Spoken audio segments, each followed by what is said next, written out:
Halo, assalamualaikum warahmatullahi wabarakatuh.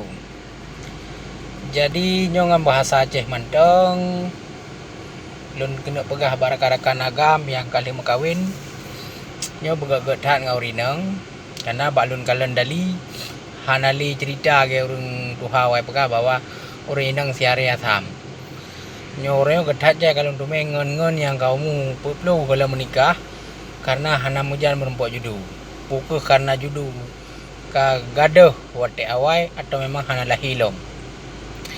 Nyo bagi yang kana perumoh ne jaga perumoh begaget, ne komunikasi begaget, ne sayang perumoh, ne penuhi ubi kena kemampuan, pokok ji ne jaga begaget karena singgah menyoka gaduh hana pak mita duka.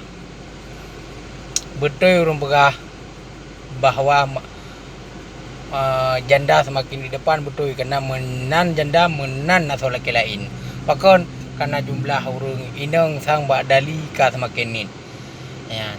Di India ka kejadian urang agam ka susah minta pasangan karena jumlah urang agam lebih jai daripada urang ineng.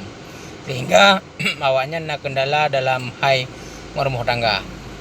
Jadi bagi kita nyo Aceh yang manteng na urang ineng nya sayang begaget segelom iji glai ke kita nyo urang ineng menyoka glai ke dia dengan tapuli nyai kubah ne.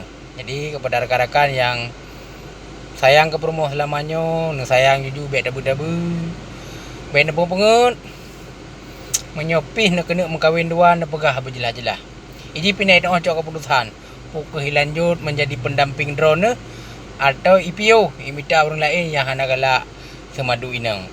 Nyan manteng haba nimba sepuk duranyo. Akhirul kalam. Assalamualaikum warahmatullahi wabarakatuh.